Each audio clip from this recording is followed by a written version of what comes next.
Vamos em frente.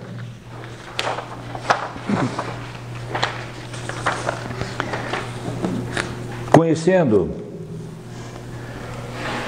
a definição do H e sabendo que nós vamos usar essa metodologia para analisar, por exemplo, camada limite sobre placa plana, vamos dar uma olhadinha uma revisão na questão do escoamento sobre camada limite sobre placa plana. E eu comentei isso e reafirmo, né? Nós estamos trabalhando, vamos trabalhar com a camada limite para o entendimento da física, né? E não porque nós estamos interessados em resolver um problema complexo, né? O que não está conhecido, né? É camada limite sobre placa plana.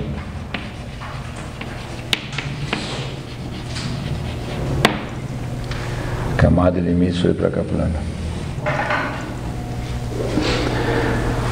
Bom, vocês todos estão familiarizados com esse problema. Eu vou desenhar a placa aqui, com um cantinho aqui, ó.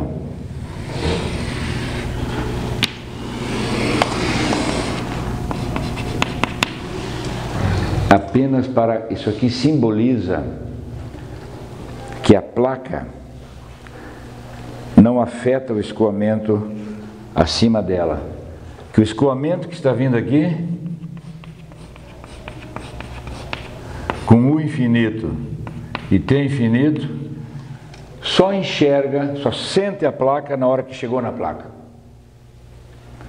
Porque se a placa fosse... É só para idealizar isso, né? É só para idealizar, porque todo o corpo que fosse rombudo, se a placa fosse essa e o escoamento viesse aqui, o que acontece? O escoamento já sente que existe esse livro antes de chegar no livro. Porque existem as pressões que se transmitem ao longo do escoamento, né? E o escoamento circunda o livro. Se não fosse assim, o escoamento, ele não desviaria o livro, digamos assim, né? Ele chegaria e bateria no livro, né? Eu vou fazer um pequeno desenho aqui. Se a gente não desenhasse assim, e eu tivesse um corpo assim, uma linha de corrente não faria isso. Não faria isso uma linha de corrente. Ela viria até bater no livro ou na placa. Viria, digamos assim, cega, escoamento cego, sem saber. Na realidade, o que acontece se o corpo for rombudo, eu tenho uma onda de pressão que informa o fluido para que ele tenha que desviar e as linhas de corrente se desviem, tá? Aqui na placa, aqui na camada limite, nós queremos idealizar uma situação em que aqui, se eu desenhar um perfil aqui, no comecinho da placa, ele é todo o infinito. Bem no comecinho da placa. Todo o infinito. Ou seja, não teve área para transmitir essa informação, né? Quer dizer, para transmitir essa informação para trás. O que acontece no escoamento, então, sobre uma placa plana, onde eu tenho aqui a temperatura T0, o infinito T infinito, temperatura T0 nessa placa. Você pode imaginar T0 maior que T infinito, né? Vamos imaginar T0 maior do que T infinito. T0 é maior que T infinito.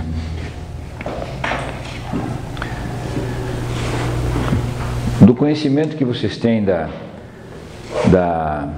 questão da camada limite, vamos analisar aqui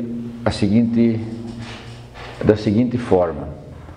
Vocês imaginem aqui um escoamento em regime permanente escoando aqui sobre essa placa plana. E o que nós podemos fazer aqui é, digamos assim, seguir um conjunto de partículas aqui. Mas isso aqui, repito, é um escoamento em regime permanente sobre essa placa plana. Mas agora eu quero identificar, por exemplo, eu vou identificar um conjunto de fluido aqui e quero ver o que aconteceu com esse conjunto, com essas partículas, quando elas passaram para cá. Quer dizer, o que aconteceu com esse fluido, né? Pegar uma quantidade de fluido que está entrando na placa, mas eu estou repetindo, sendo repetitivo, eu tenho aqui um escoamento em regime permanente, mas eu vou identificar uma determinada camada de fluido aqui e vou ver o seguinte, como é que ela está aqui agora, numa outra posição? Como é que ela está aqui numa outra posição? Né? Numa outra posição X. O que aconteceu ao passar daqui para cá? O que aconteceu ao passar dali de uma posição para outra? Nós sabemos que a presença da placa faz com que o fluido fique com velocidade zero, porque a placa está parada, o fluido fica com velocidade zero e alguma coisa acontece em função dessa placa ter velocidade zero. Quando essa placa está ali presente e o fluido que entrou com o infinito, nós queremos ver o que aconteceu com ele até passar nessa posição, nós temos aqui ao longo desse caminho que essa camada de fluido fez, ele sofreu aqui o efeito de uma tensão cisalhante. Tem uma tensão aqui, né? Tem uma tensão cisalhante aqui. Tem um tal aqui. Tem um tal. E nós estamos acostumados a interpretar como? A interpretar que na hora que o fluido tinha velocidade do infinito, encontrou a placa, as camadas em contato com a placa têm velocidade zero e, portanto, a outra camada do fluido vai ter uma outra velocidade, mas vai ser afetada pela camada de fluido que está com velocidade zero, e a outra camada de cima do fluido também vai ser afetada pela camada de baixo, que também reduziu sua velocidade por causa da tensão, por causa da velocidade zero na parede, e que, portanto, o perfil de velocidades vai mudando. E o perfil de velocidades, eu vou apagar esse tal aqui agora, tá? Ele terá uma velocidade zero nessa posição, como será 0, 0, 0, 0, 0 em todas as posições, e ao passar daqui para cá, houve a atuação dessa tensão, que, digamos assim, frenou o fluido, segurou o fluido, fazendo com que nessa posição eu tivesse, por exemplo, o fluido com um infinito, uma determinada posição, mas tivesse um perfil alterado assim, por exemplo, alterado dessa forma, que não está bem, constante, chegando a zero. O importante é observar o que aconteceu daqui até ali. Houve uma informação da presença de uma tensão cisalhante. E essa tensão cisalhante é o tal, está envolvida aí no balanço de quantidade de movimento. E o que aconteceu na realidade é a difusividade de quantidade de movimento é que informa a presença da placa.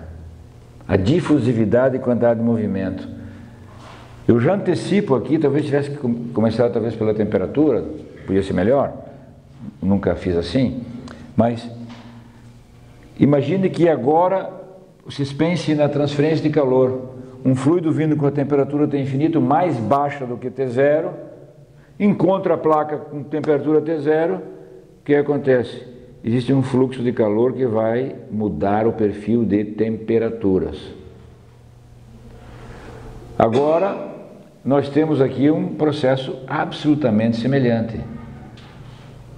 O fluido veio com uma certa quantidade de movimento, encontrou a placa, existe uma tensão cisalhante, que, pela difusividade de quantidade de movimento, impressiona as camadas do fluido e altera o perfil de velocidade. É idêntico. Quem fazia essa difusividade aqui, no calor, para o calor, o alfa. Difusividade de calor.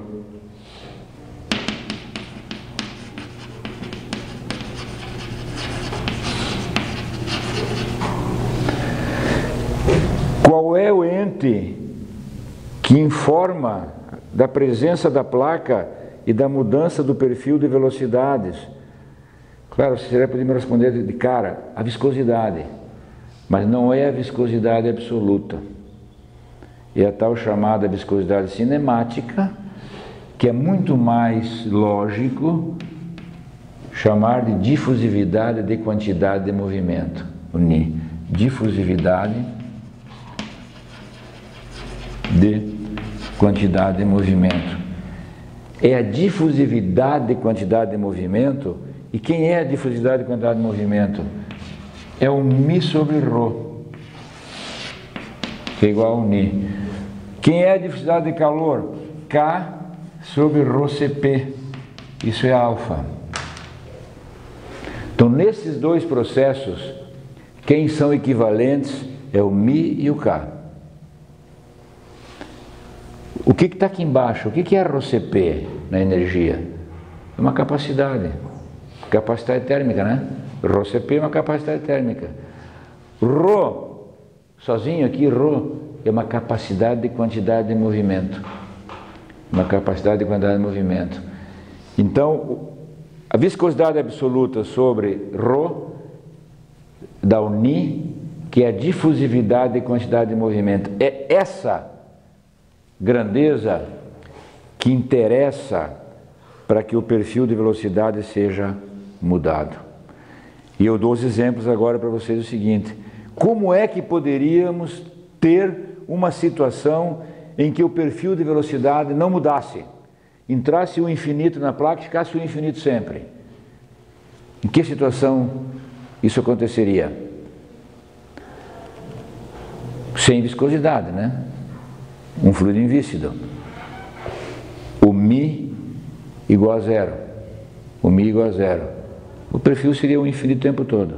Mas tem outra situação que acontece também. O μ não precisa ser zero, mas o ρ fosse muito grande. Um ρ muito grande, que tem uma capacidade de quantidade de movimento que não deixaria a alteração do perfil de velocidade acontecer, né? Então, não é só... É quando esse é pequeno, é que daí o fluido não sentiria a placa. E o fluido não vai sentir a placa, claro, quando for a viscosidade absoluta for zero, e a difusividade então será zero. Mas eu posso ter um fluido com viscosidade, mas um altíssimo ρ, que essa divisão aqui desse um Ni muito pequeno. Daí a influência da placa ia ser pequena, não ia ser uma influência de mudar demasiadamente o perfil de velocidade. Então, difusividade e quantidade de movimento é esse o parâmetro que faz com que as tensões na placa informem o fluido da presença dessa tensão e mude o perfil de velocidade. Então isso acontece nesse trajeto, que a velocidade era o infinito, existe essa difusividade atuando, alterando o perfil de velocidade. Se eu for mais à frente, eu vou ter a continuidade desse processo. E aí nós vamos aqui chegar à mesma questão da difusão. Como que é esse perfil? Esse perfil ele é assintótico ao infinito. Isso aqui é assintótico ao infinito. Não existe o perfil assim, ó. Quebrou e subiu. Não existe esse perfil. Isso aqui vai para o infinito. Ou seja, se a gente dissesse qual é a espessura da camada limite, nós diríamos o seguinte: é infinita a espessura da camada limite. Porque todo esse fluido, até o infinito, é afetado pela placa.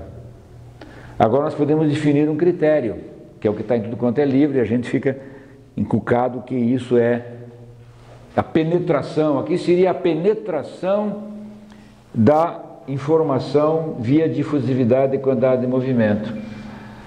Nós estamos acostumados a dizer que a camada limite é quando U sobre o infinito é 0,99. Então eu vou lá, vou medindo 0,99, ah, deu 0,99, então está aqui. Ah, deu 0,99, então está aqui. Ah, e daí você estabelece o delta, espessura da camada limite. Você criou um critério para dizer que ela termina em 0,99. Agora, o teu critério de 0,99 pode ser diferente do meu. Eu posso pegar e dizer que U sobre o infinito é 0,9, que U sobre o infinito é 0,7, que é 0,6. Posso definir a espessura da camada limite do jeito que eu quiser, né? Mas está tão enraizado, né, esse 0,99, que a gente tem na cabeça que a espessura da camada limite é U sobre o infinito 0,99. Esse é um simples critério. Podia ser outro, 0,97, 0,96, 0,95, 0,9, 0,7, 0,5, pode ser qualquer coisa. Você vai ter a tua espessura que você definiu que seria a espessura da camada limite. 0,99 é um parâmetro tradicional, né? E essa é a espessura da camada limite. Mas o que temos de importantíssimo aqui? É entender que a mudança do perfil de velocidade acontece pela difusão de quantidade de movimento, semelhante ao que acontece com a difusão de calor, que altera o perfil de temperatura. E que temos dois parâmetros que são importantes, que são as difusividades de calor e de quantidade de movimento, que tem uma expressão absolutamente, obviamente, coerente. O K, que é a condutibilidade, dividido por ρCp, que me dá o alfa. E daí eu ainda agora passo lá para a energia de novo, porque é importante esse ponto. Se eu tiver essa placa, que nós estávamos falando até há pouco, que mudamos a temperatura dessa placa para T infinito de imediato, se o ρ e o Cp dessa placa forem muito grandes, se o ρ e o Cp dessa placa forem muito grandes, não interessa ter um K muito grande. K sobre ρCp é que vai interessar para saber a velocidade aí da tal onda de calor. É o K sobre ρCp que vai interessar, e não só o K. Mas a gente acaba acostumando a dizer, ah, tem uma condutibilidade térmica alta, então o fluxo de calor vai transitar rapidamente, porque o K é grande, porque a condutibilidade térmica é grande. Não. É o K sobre o ρCp que interessa. Porque se você tiver uma grande capacidade térmica, mesmo que você tenha um K grande, se tiver uma grande capacidade térmica, a hora que o calor tentaria, dizendo assim, transitar, a capacidade térmica o absorve. E nem aumenta a temperatura, nada. Quer dizer, ou seja, a difusão não acontece, porque o ρCp é muito alto. Então, o que interessa realmente não é olhar o K e olhar o Mi, mas sim olhar o K sobre o ρCp, que é a capacidade térmica, e Mi sobre ρ, que é a capacidade de quantidade de movimento. Então, se eu posso ter um Mi grande, mas se eu tenho um ρ muito grande, a difusividade não será tão importante, talvez, nesse processo, porque o ρ vai fazer com que o Ni fique pequeno, como eu já expliquei. Então, esse é um entendimento dos mais importantes. Entender que a mudança do perfil de velocidade, ou seja, a espessura da camada limite, ela é dominada pelo μ e não pela viscosidade μ. E quando a gente começa a raciocinar aqui, uma camada segura a outra e tal, e aí dá esse perfil, é um raciocínio que não leva ao âmago da questão, que o que faz essa mudança do perfil de velocidade é a difusividade do quantidade de movimento, que é a viscosidade absoluta sobre ρ. Tá claro isso? Né? E são processos análogos, estão vendo que são processos análogos. Esse processo que eu falei e repito da placa, mesmo que ela tenha um K alto, se essa placa tiver uma grande capacidade térmica, na hora que o fluxo, ele vai absorver o fluxo, e a temperatura nem vai mudar, porque eu tenho uma capacidade térmica alta, e eu nem vou ter difusão, quer dizer, praticamente difusão pequena. Agora, se eu tenho um K alto e um ρCp baixo, a difusão vai ser muito eficiente, a difusão vai ser eficiente. Né? Então, nós temos isso para a camada limite. Né? O raciocínio nosso é pensar o que aconteceu para uma camada de fluido quando saiu daqui para cá, daqui para cá, daqui para cá. Era quantidade de movimento, fluxo, quantidade de movimento, a difusividade atuando, né? E alterando o perfil de velocidade. O mesmo problema aqui, eu vou fazer um outro desenho, para não complicar aí, acontece com a temperatura. Eu estou vendo aqui agora com T infinito, e aí eu vou só escrever assim, né, para não pensar num vetor, né? T infinito, e aqui T0. E o que vai acontecer aqui agora? Difusividade de calor. E de novo, todo o raciocínio igual. Vou pegar o que estava aqui, uma parcela, e vou ver como é que o que aconteceu durante esse trajeto. Calor, ou saindo ou entrando na placa. Vou desenhar aqui entrando na placa. Quer dizer, vou desenhar aqui então o perfil. Vou desenhar aqui, ó, esse comprimento aqui é T0. Lá longe no infinito eu tenho T infinito e os perfis vão ser assim, né? Desse tipo. Lá vou ter um outro perfil que vai ser desse tipo. T0 está aqui, T0 está aqui, esse tamanho, né? E aí eu vou ter um outro perfil mais assim. E aí, de novo, eu vou definir uma espessura de camada limite térmica. Pode ser o 0,99 de novo, né? Então eu vou identificar aquele ponto lá que está em 0,99, né? Vou identificar lá onde ele está em 0,99. Em todas as posições faria isso e encontro aqui a espessura da camada limite térmica. E a espessura da camada limite térmica aconteceu porque a difusividade de calor informou a presença de um fluxo agora, de calor.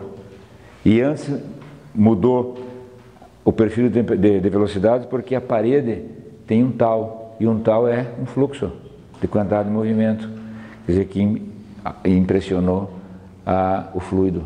Né? Então, nós temos o delta e o ΔT, que é a espessura da camada limite hidrodinâmica e a espessura da camada limite térmica. Né? Isso aqui é a hidrodinâmica e essa aqui é a térmica, espessura da camada limite térmica. E tem um parâmetro importantíssimo, um número adimensional importantíssimo, que a gente às vezes não dá muita bola para ele, que é o seguinte, que é o número de Prandtl, que é Ni sobre alfa. Ni sobre alfa, que está dizendo o seguinte, que se eu tiver Prandtl igual a 1, quantidade de movimento se difunde da mesma forma que se difunde o calor e as camadas de limites serão iguais. As camadas de limites serão iguais porque a forma que o calor se difunde é a mesma que se difunde quando há movimento. Então eu teria a mesma espessura de camada limite. né? O Prandtl é um número que está sempre por aí, né? A gente tem que olhá-lo assim, como uma relação de difusividades, né? Agora, a literatura não fala muito em difusividade de quantidade de movimento para unir. Tá? Existe, né? Tudo é uma questão de tradição, né? Se você pegar um número X de textos, você vai encontrar sempre o Ni como viscosidade cinemática e o Ni, o Mi, como viscosidade absoluta. E aí eu sempre faço essa pergunta: o que viscosidade cinemática te lembra? O que você raciocina? Quando você lê viscosidade cinemática, o que isso te traz de informação? Para mim, nenhuma, né? Quer dizer, viscosidade cinemática. O que é viscosidade absoluta e viscosidade cinemática? E a viscosidade cinemática é o Ni, é a difusividade e quantidade de movimento. Agora, o que te traz de informação se você pensar no Ni como a difusividade e quantidade de movimento que altera o perfil do estudo? Tem um significado enorme você pensar no Ni como difusividade e quantidade de movimento do que pensar no Ni como viscosidade cinemática. Que o nome viscosidade cinemática não te conduz ao fato de lembrar que essa viscosidade ela pode variar, né, com o Rho, que ela pode fazer com que o escoamento seja parecido com o invícido, se eu tiver um Rho grande, né, mesmo tendo um Mi de viscosidade absoluta. Quer dizer, a viscosidade cinemática não traz para a gente uma interpretação física adequada. Difusividade e quantidade de movimento, sim. Ele mostra como é que uma tensão, né, se transmite e informa o fluido, alterando o seu perfil de velocidade. É esse parâmetro, Ni, difusividade e quantidade de movimento, é que vai ser o gerente aí dessa alteração dos perfis de velocidade. Ou vai alterar mais, ou vai alterar menos, ou vai ter uma camada limite maior, ou vai ter uma camada limite menor. É ele, é o Ni que faz isso, difusividade e quantidade de movimento. Mas se eu pensar, né, repito demais aqui, em viscosidade cinemática, eu não tenho essa noção, não consigo ter essa noção, né? Então, esse é um conceito importantíssimo que nós temos que ter em mente. E talvez eu adiante um pouco aqui, mas eu coloquei aqui o Prandtl, que é isso. Eu teria o Ni sobre Ni, que é 1. Eu teria o Ni sobre alfa, que é o Prandtl, e o Ni sobre difusividade de massa, que é o Schmidt. Então, numa placa plana, né, eu não vou entrar nesse assunto no detalhe, mas comento um pouco. Falamos aqui na difusividade de calor, de quantidade de movimento. Agora imagine que essa placa plana aqui fosse uma piscina. Uma piscina, água, que a concentração de água, portanto, é 1. E eu tivesse escoando sobre essa piscina um ar seco, que a concentração de água nesse ar seco é 0. Então eu tenho uma diferença de concentração. Concentração, vou colocar 1, né? A dimensionalizada, concentração 1 na superfície da piscina, que seria a nossa placa, e concentração 0 no ar que está escoando sobre essa piscina. É óbvio que nós vamos ter o quê? Uma difusão de massa. Massa vai sair da piscina e vai para o ambiente com concentração mais baixa, pela lei de Fick. O ar que estiver perto da parede da piscina, ele vai começar a receber umidade e vai começar a aumentar a concentração dele. Eu vou ter uma concentração 0 no infinito, e os perfis são todos iguais, todos idênticos para desenhar. Concentração 0 no infinito, indo até a concentração 1 na superfície da piscina. Como é que alterou esse perfil de concentração? É a capacidade de difundir massa agora. Lei de Fick. Né? A lei de Fick. E essa é a difusividade que está aqui, ó. Que tem o número, que é o número de Schmidt, que relaciona o Ni com a difusividade de massa. Então eu teria aqui, sabendo como é que se comporta a camada limite hidrodinâmica e térmica, olhando o Prandtl. Se eu olhar o Prandtl maior que 1, Prandtl maior que 1, é porque o Ni é maior que o alfa. É porque a difusividade de quantidade de movimento é mais eficiente que a de calor.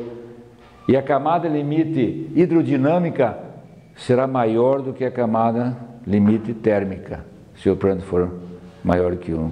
Se o Prandtl for menor do que 1, é porque o alfa é maior do que o Ni. Se o alfa é maior do que o Ni, a difusividade, a difusão de calor vai ser mais eficiente que a difusão de quantidade de movimento. E a camada limite térmica será maior do que a camada limite hidrodinâmica. Então, Prandtl não é simplesmente um número que a gente diz, o Prandtl está na equação. O Prandtl tem esse enorme significado de fazer a relação entre as espessuras das camadas limites, começando pela térmica e indo lá pela de massa, né?